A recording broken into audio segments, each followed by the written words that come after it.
Alô pessoal, mais um vídeo aqui no canal Vene Casagrande para falarmos do Flamengo. Teve reapresentação do elenco na manhã dessa quarta-feira, visando ao duelo com o Sport no próximo sábado, jogo atrasado pelo Campeonato Brasileiro, jogo muito importante. O Palmeiras, que briga com o Flamengo pelo título do Campeonato Brasileiro, entra em campo também no sábado contra o Santos. O Flamengo precisa vencer para, quem sabe, ficar na liderança ou continuar em busca dessa liderança. Depende, obviamente, do resultado do jogo do Palmeiras contra o Santos. Mas temos boas informações no Flamengo, hein? O Flamengo emitiu um boletim médico e temos boas notícias. Vou dar um spoilerzinho para vocês. Envolve o P9, o Pedro. É isso mesmo, você já deve imaginar quais são essas boas notícias envolvendo o atacante Pedro, mas não tenho boas notícias envolvendo outro jogador que está no departamento médico do Flamengo e que a torcida está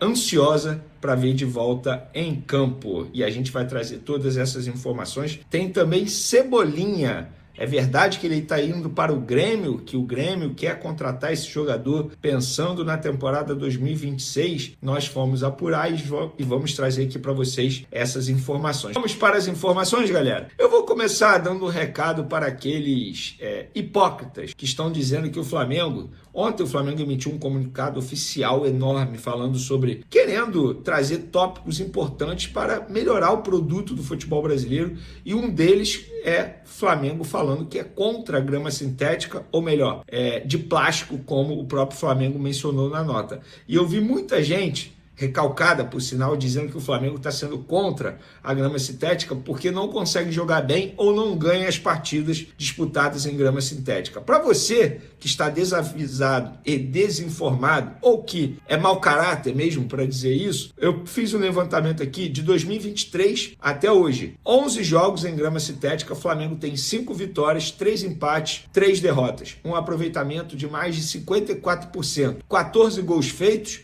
11 gols sofridos. Dizer que o Flamengo é contra a grama sintética porque não consegue performar, não consegue ganhar jogos nesse gramado, é mentira, leviano e, repito, mau caratismo, porque os números falam por si só. E por falar em Flamengo, o Flamengo emitiu um comunicado oficial para dizer que vai viajar para Lima no dia 26, mas vai sair do Rio de Janeiro. E por uma boa notícia, para quem não sabe, o último jogo do Flamengo antes da final da Libertadores no dia 29 é contra o Atlético Mineiro em Belo Horizonte. E aí muita gente estava especulando, dizendo que o Flamengo ia sair de Belo Horizonte e ia direto para Lima, porque o Flamengo precisa chegar no dia 26, 3 dias antes da final, que é uma regra da Conmebol. Mas o Flamengo não vai fazer isso. Sabe por quê? O Flamengo vai vir ao Rio de Janeiro só para ter o contato com seus torcedores, porque o Flamengo sabe que terá o Aeroflá. Então o Flamengo está priorizando o Aeroflá, o seu contato com os torcedores. Inclusive vai ser um gasto maior, porque se o Flamengo fosse de Belo Horizonte para Lima, seria mais barato do que Belo Horizonte, Rio e depois vai para Lima. É óbvio que seria mais barato, mas não importa. O Flamengo fez esse esforço para poder ter esse contato com os torcedores, porque sabe que esse contato com os torcedores faz muita diferença. E o Aeroflá vai ser algo semelhante que aconteceu em 2019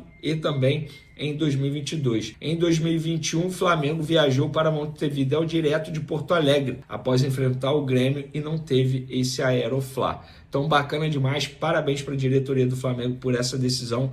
Isso faz muita diferença, inclusive para os torcedores que não têm capital, dinheiro para comparecer aos jogos atualmente, porque a gente sabe que os ingressos são caros.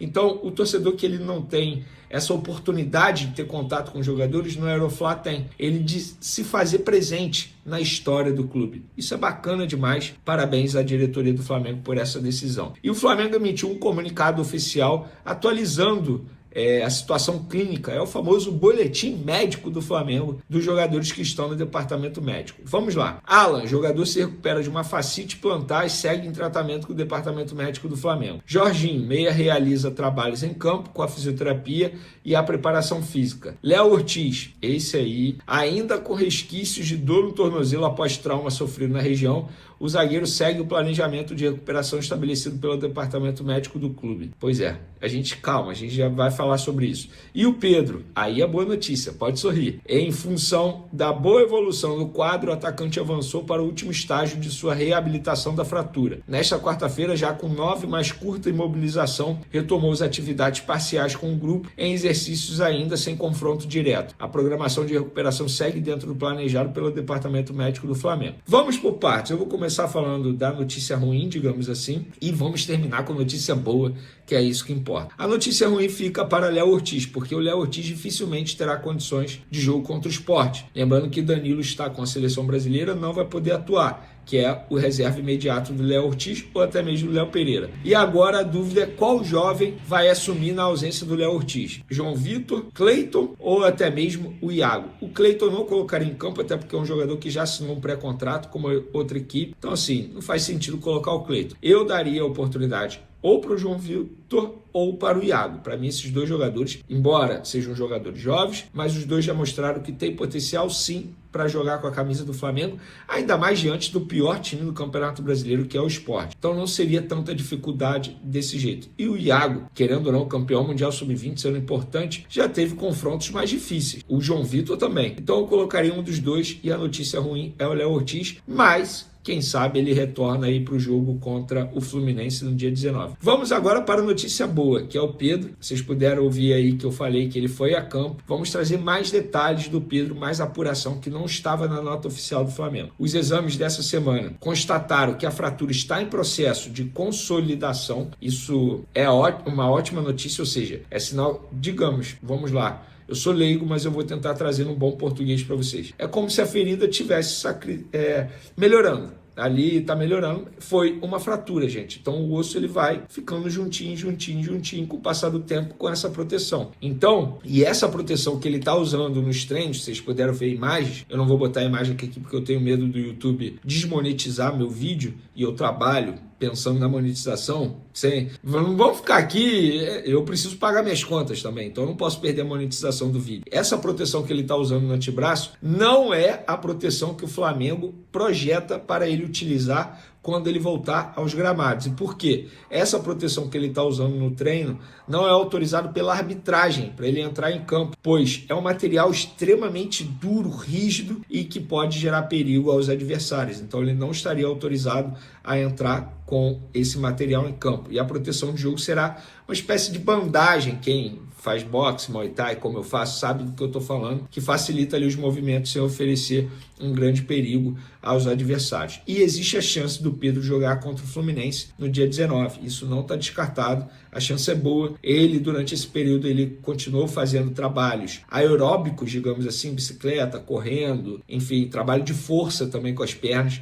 Obviamente que com o braço dele mobilizado ele não poderia fazer nada. Mas só de ele ir a campo, treinar uma parte com o grupo, já é uma baita notícia que o torcedor tem que comemorar bastante. Então, a notícia ruim fica pelo Léo Ortiz e a notícia maravilhosa fica pelo atacante Pedro. Porém, o Flamengo pode ter aí 11 desfalques para o jogo contra o Sport. Os 7 convocados e os 4 que eu acabei de mencionar que estão no departamento médico do Flamengo. Para finalizarmos o nosso vídeo, Cebolinha, é verdade que ele está de saída e vai para o Grêmio? Novamente isso sendo falado, mas isso não é falado à toa. A imprensa gaúcha noticiou novamente o interesse do Grêmio em ter Cebolinha em 2026. Interesse do Grêmio tem? Tem. Teve proposta até o momento? Não, não teve. O jogador demonstrou que quer sair do Flamengo? Não. O Flamengo já disse ao jogador que quer negociá-lo? Também não. Inclusive, no meio da temporada, na última janela, os empresários do Flamengo, os empresários do Cebolinha foram ao Flamengo, conversaram com o José Boto para entender a situação. E a diretoria do Flamengo não quis negociá-lo. Não quis. Não abriu mão dele. É isso mesmo. Quis ter o Cebolinha até o fim desse ano, pelo menos. O contrato dele com o Flamengo vai até dezembro de 2026 e aí resta saber. O Grêmio ou qualquer outra equipe vai estar disposta a pagar pelo Cebolinha, sendo que 6 meses depois ele pode assinar o pré-contrato e sair de graça? Aí tudo depende de uma negociação com o Cebolinha, com o Flamengo. Então não tem como eu ficar aqui na frente da câmera falando o que vai acontecer no futuro. O que eu posso dizer o Flamengo vai fazer um grande esforço para ficar com o Cebolinha? Não, não vai. Mas resta saber se esse clube interessado, seja o Grêmio, qualquer outro, vai querer fazer esse grande esforço financeiro para tirar o Cebolinha do Flamengo. Beleza, galera? Espero que vocês tenham gostado do vídeo. Eu, particularmente, gostei da notícia maravilhosa envolvendo o Pedro. Não deixe de se inscrever no canal, assina, dê o like, ativa o sininho, compartilhe o vídeo. Tamo junto, forte abraço e fui! Rapaz, o dia hoje foi daqueles pro torcedor rubro-negro dormir com o coração acelerado. Essa terça-feira tá pegando fogo nos bastidores do Flamengo, e a nação tá vibrando com cada detalhe que sai. O Mengão segue sendo o centro das atenções do futebol brasileiro, e não é à toa. Enquanto muitos clubes brigam para se manter de pé, o Flamengo mostra, mais uma vez, por que é o gigante do país. O clube venceu uma batalha pesada na justiça e conseguiu a liberação de mais de 60 milhões de reais que estavam bloqueados por causa da disputa envolvendo os direitos de transmissão da Libra. Isso mesmo, meu amigo. O dinheiro volta pro cofre do Mengão. Isso muda tudo nos planos do clube pro fim da temporada. Agora, com o caixa aliviado, a diretoria volta a respirar e já planeja reforços, renovação e aquele investimento pesado para 2026. Mas segura que não é só isso. Essa decisão judicial foi uma vitória não só do jurídico, mas da grandeza do Flamengo. Foram semanas de incerteza, pressão e cobrança, e, mesmo assim, o clube manteve postura, trabalhou em silêncio e mostrou força nos bastidores. A desembargadora Lúcia Helena do Paço decidiu liberar a maior parte dos valores, deixando apenas uma pequena parte retida, e isso foi comemorado como um gol de título dentro do clube. Nos corredores da Gávea, o clima é de alívio e otimismo total. Fontes internas dizem que a diretoria já começou a reorganizar o orçamento e que parte desse dinheiro será usado para estruturar o elenco de 2025, quitar pendências e investir em novos talentos. É o Flamengo mostrando que, mesmo fora de campo, joga como campeão. Enquanto a justiça reconhece o peso e a seriedade do clube, o Mengão também virou assunto quente nos programas esportivos por outro motivo, a proposta de fair play financeiro enviada à CBF. E, olha, isso mexeu com o país. Jornalistas como Eduardo Tironi e Arnaldo Ribeiro saíram criticando o projeto, dizendo que o modelo favorece os clubes grandes, como Flamengo e Palmeiras, e poderia criar uma espanholização do futebol brasileiro. Mas, peraí, né? O torcedor rubro-negro sabe que essa conversa vem de quem não aguenta ver o Flamengo crescendo. A verdade é que o Mengão tá pensando grande, quer um futebol mais profissional, com controle, gestão e planejamento. E se isso incomoda os outros, é porque o Flamengo tá certo. O clube quer modernizar o futebol, trazer um padrão europeu, fazer o Brasil evoluir. Nos bastidores da Gávea, ninguém tá preocupado com a gritaria. O discurso é de firmeza. O Flamengo vai seguir buscando protagonismo dentro e fora de campo. A ideia do fair play é simples, quem administra bem, colhe os frutos. E o Mengão tem mostrado isso há anos. É gestão, é estrutura, é profissionalismo. A torcida sente orgulho ao ver o clube liderando debates nacionais. Afinal, o Flamengo não é apenas o maior dentro de campo, é também o mais poderoso fora dele. Essa é a marca que o rubro-negro deixa em tudo o que faz. Agora, enquanto o extracampo ferve, o foco no campo continua intenso. Felipe Luiz segue comandando treinos táticos fortes no Ninho do Urubu, preparando o time para a sequência do Brasileirão. Mesmo com desfalques, o grupo demonstra união e garra. A energia nos treinos é contagiante, o que se vê é um time focado, com fome de vitória, querendo provar que o Flamengo é imbatível quando joga com alma. Jogadores como Pedro e Everton Cebolinha vêm treinando firme, e a expectativa é de que o ataque volte a brilhar no próximo jogo. A torcida já sente aquele arrepio de pré-jogo, a ansiedade de ver o Maracanã pulsando mais uma vez. E o clima nas ruas? É inacreditável. O torcedor do Flamengo tá vivendo essa terça como se fosse final. Nos bares, nas redes sociais, nos grupos de WhatsApp, é só um assunto: o dinheiro liberado e a resposta para quem tenta diminuir o clube. A nação tá inflamada. Tem gente dizendo que isso foi a virada de chave da temporada, que o time agora vai embalar e mostrar que ainda sonha com o título. E, convenhamos, quando o Flamengo ganha moral fora de campo, o reflexo dentro das quatro linhas é imediato.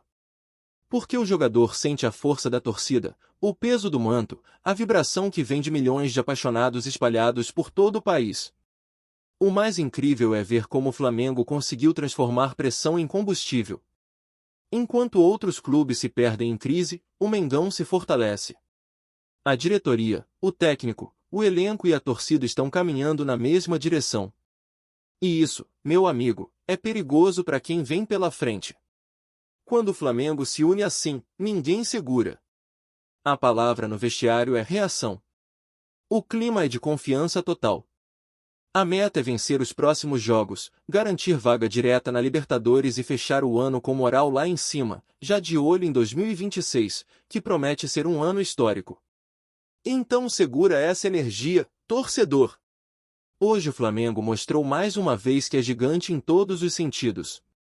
Recuperou dinheiro, impôs respeito e provou que quem tenta derrubar o rubro-negro só desperta a fera. A terça-feira termina com sorriso no rosto e peito estufado. O Mengão tá vivo, pulsante, e a nação tá junto, porque quando o Flamengo entra em campo, o Brasil para assistir.